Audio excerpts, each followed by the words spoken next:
another one of those things in Jeet Kune Do where, in spite of so much material having been written, having been said, having been recorded, having been photographed and videoed, many people still struggle to reach a level of understanding.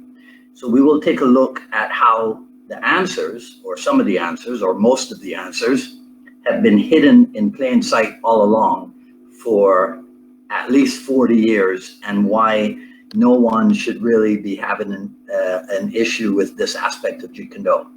Hello everyone, this is Dwight Woods, the Jeet Kune Do Rebel, and welcome to the I Love Jeet Kune Do broadcast number 126. This is the one about Jeet Kune Do curriculum structure. So as you're logging in, if you guys would be kind enough to say where you're logging in from, hit the like button and feel free to continue doing so throughout the broadcast. Let's take a quick look who's here. Richard Torres, hey. Russell, hey Russell. George Johnston, nice one. All right, cool. Okay, so these are old timers, so they know the deal. For you new timers, if you're catching the replay on the YouTube, please be sure to subscribe and hit the notification bell over there, and like the video. And as always, if you enjoy my work and you'd like to support the program, consider making a purchase over at jkdrebel.com/store, where you can check out our offerings. But the best thing you can do is to share the video and help spread the word about the I Love Jeet Kune Do broadcast. All right, so often, in fact, too often, it seems that JKD, simultaneously, it has so much going for it, and just as much, if not more, going against it. And it starts right at the top, because as Bruce Lee developed over the years, he obviously reached the point where he no longer believed in large classes. I mean, you can see evidence of big classes in the Seattle era, but obviously he didn't think ultimately that Jeet Kune Do could be passed on effectively in that large class format. So by the time the Chinatown school was closed, Dan Inosanto was advised to keep a few dedicated people and train them in his backyard. And you'll recall that Bruce Lee's recommendation was kind of keep the numbers low and the quality high. Now, had Bruce Lee lived, I'll indulge in a little bit of imaginative fantasy here. Had Bruce Lee lived, I could see him returning to Los Angeles and checking in on that small group and perhaps updating them on what new things he might have developed. But instead, Bruce Lee passed away and things changed, right? So if you do your research on page 153 of the Art and Philosophy book, right? You read that with the opening of the Kali Academy, the idea of keeping JKD pure was very much alive. So you'll read that the students were told right off the bat that what they were learning was not, in fact, Jeet Kune Do. The classes were separated into, I think it says 10 groups, ranging from novice to expert, while the JKD class was a separate, no-fee thing, a class into which people had to be voted. And that continued for a number of years until about 78 or so, 1978 or so, when the seminar thing started to develop.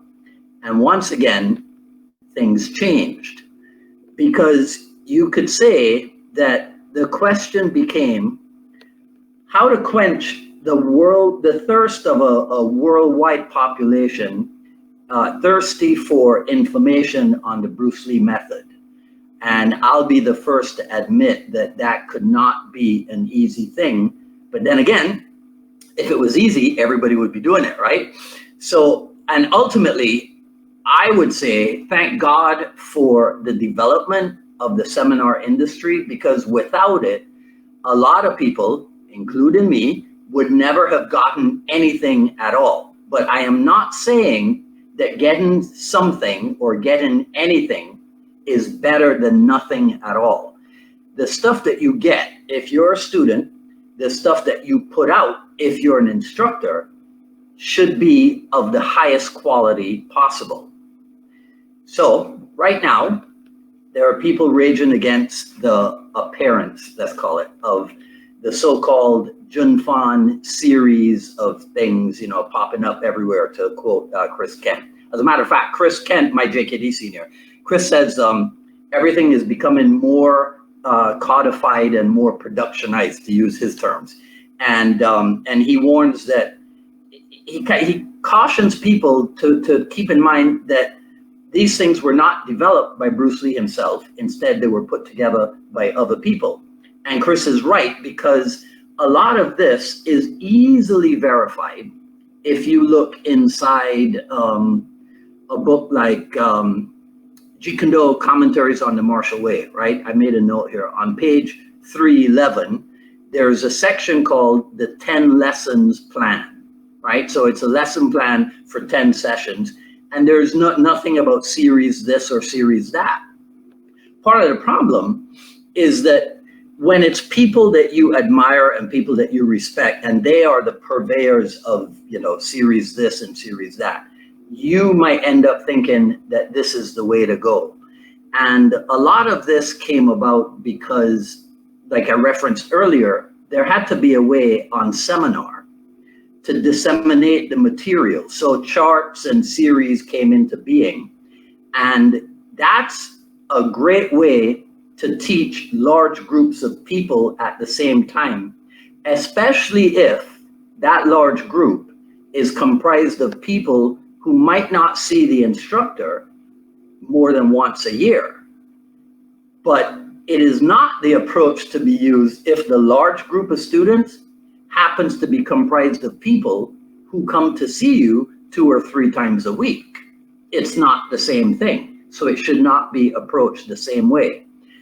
Sifu Asano, in the Jeet Kune Do Art and Philosophy book, he writes, in martial arts training, lead and guide your students to think for themselves. Let them express themselves and let them find answers themselves. The expression of self is the art. Or as Bruce Lee wrote in Liberate Yourself, a teacher is, and everybody's heard this one before, a teacher is never a giver of truth.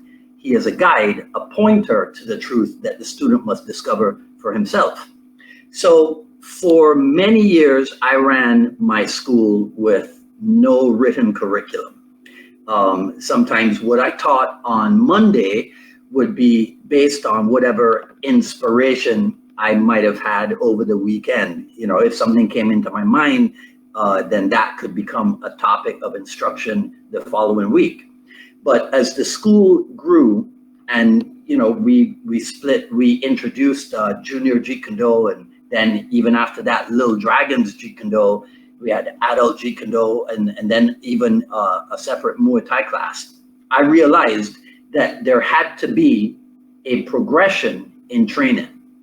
Now, you could think that progression means that series 1 is comprised of 5 moves, and then series 2 is like 9 or 10 moves, so that by the time you get to series 7, you're doing 30 moves or something.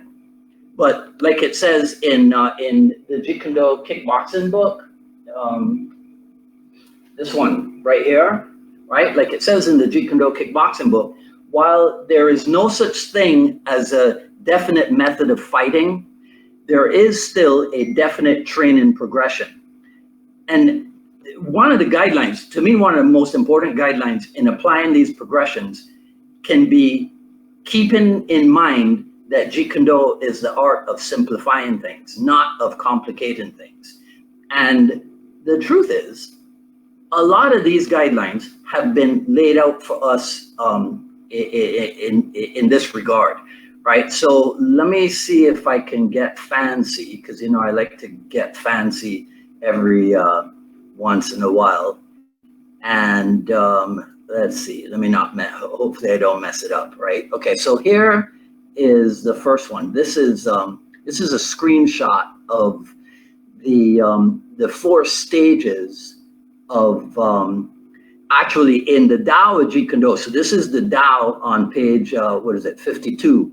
So this doesn't announce itself as stages of synchronization or stages of a technique or anything, but you'll see that there are 4 stages, right? The teaching of right form is stage 1. Stage 2 is the building up of precision, rhythm, synchronization, while augmenting speed progressively. Stage 3 is timing and the ability to take an opportunity when offered. And then stage 4 is application under fighting conditions, right? Okay, so that's an early version of that. In the JKD kickboxing book, as well as in Jeet Kune Do Commentaries on the Martial Way, page 310, I think it is. Let me try to show you that one. You'll notice that actually there are 2 versions of this. I think I have a second version here. I tried to be, yeah, okay. So in this first version, in the middle, this is the one that says stage 1 is synchronization with self. Stage 2 is synchronization with the training partner or opponent. And stage 3 is synchronization with all types of opponents. The funny thing is that by the time this came about, this version here, let me take down this one. Hopefully you guys can see this. In this version here, which is in the same book, the augmenting of speed progressively is now put out to the side in parenthesis and what have you. And the original stage 1, which was correct form, this is now added into what was previously stage 2. I hope I'm not confusing this for you. But in other words, the Tao stage 1 and 2 were now compiled into a new stage 1. So now there are only 3 stages. My point in all of this is just to illustrate to you that the information is out there. This is why I said at the beginning, it's been hidden in plain sight for a long time. I also said that the instructor is not a giver of truth, that you have to do the work, that you have to, the instructor is a pointer towards the truth. So that means you have to think for yourselves, like both Bruce Lee and Dan Inosanto have said. So to me, the stages of synchronization, I got to show you one more page here and then I should be done. Trying to be fancy, you know me, right? So to me, the stages of synchronization were what Richard Bustillo was referring to. I probably lost it. Okay, here it is, right? So I have this brochure, let's call it, that Sifu Richard sent me in 1988. And it seemed to me that the stages of synchronization were what he was referring to as I read the descriptions in that little pamphlet of phase 1, phase 2, and phase 3 training. So let me try to explain to you what I mean by that. In the phase 1, it said no boxing or kickboxing contact is allowed in phase 1. Okay, well, that makes sense because in stages of a technique or stages of synchronization, it's about acquiring the proper form and it's about synchronization with self. So that means shadow boxing and solo hitting the heavy bag, but no glove drilling and no sparring, right? But the second part in phase 1 says physical contact and training will be on the training equipment such as the focus mitts and kick shields. So obviously that means that phase 1 is not just solo training, there is partner training, but it's partner training on the equipment. So now if you think about it, you can see how Bruce Lee's synchronization stages, 1 and 2, proper form and synchronization with self, let's call that 1, and then 2, synchronization with a partner. You can see how that's blending in now with Bustillo's phase 1. The teaching of right form, the building up of precision and rhythm, it's right in line with what is expressed also in the Jeet Kune Do kickboxing book, right? I hope this is making sense, right?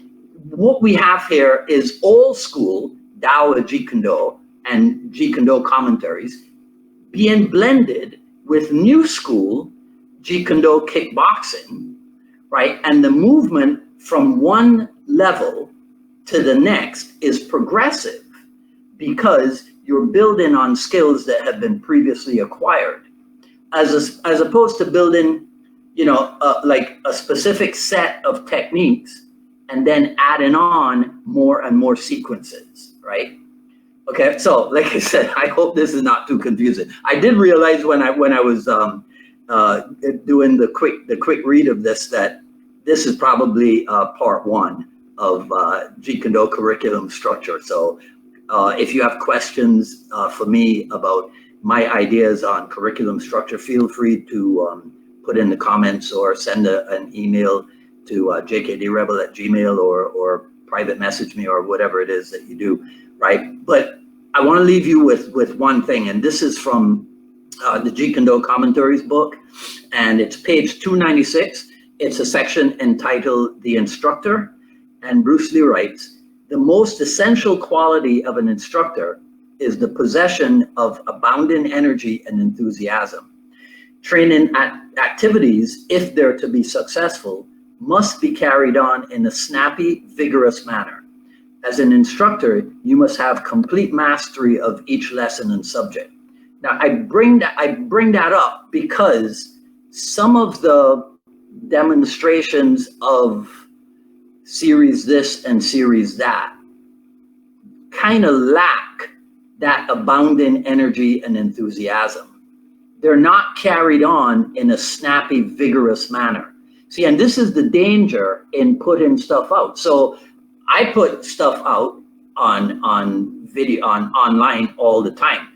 But I know beforehand, if I'm not going to be demonstrating it in a snappy, vigorous manner, then I'm going to make a statement to that effect so that people don't think that the way I happen to be showing it is the way I think it should be shown or the way I think it should be done, right? I try to stick to that rule because I talk so much every week, I don't want anyone to be confused about what it is that I'm saying, right? Okay, all right, so this ended up being part one. I went over by like 7 minutes or so. So we'll do this again next week. So feel free to share, like, comment, ask questions, and I'll review everything. Sign up for notifications for when we go live here on Facebook. And like I asked earlier, subscribe over on the YouTube so that you know when we've posted the final edit video over there. Follow me on Twitter at Dwight Woods and on Instagram at Dwight D. Woods. At ilovejeetkundo.com, Quick Skills Series Volume 1, still available. Coming up on Friday, May 8th, Jeet Kune Do Dialogues episode with Mark Withers. All right, so I'm going to be upfront with you guys right now about Friday's dialogue. Mark is not a pure Jeet Kune Do guy, but Mark and I were in a movie together a number of years ago, a movie called Only the Strong, and he and I just reconnected, and I thought it would, so Friday, long story short, is pretty much me being self-indulgent, right? Me talking to an old friend of mine about our movie experience. So there is obviously going to be discussion about Jeet Kune Do and theatrical Jeet Kune Do and functional Jeet Kune Do and whatever. So you guys might enjoy it. But, you know, since Mark is not, he's a martial artist, but he's not a JKD guy that you know, you might go, oh, I don't want to listen to that one or whatever. In any case, that'll be coming up on Friday at 6 p.m. Today's a blue day, and that's the shirt. Right, so maybe I'll see some of you on Friday. If not, I'll see the rest of you next week. Same back channel, same JKD channel for another issue of the I Love Jeet Kune Do broadcast. Until then, if you're still under quarantine, even if you're not, stay safe, stay sane, stay happy, stay healthy. This is Dwight Woods of Jeet Kune Do Rebel signing off. Take care now.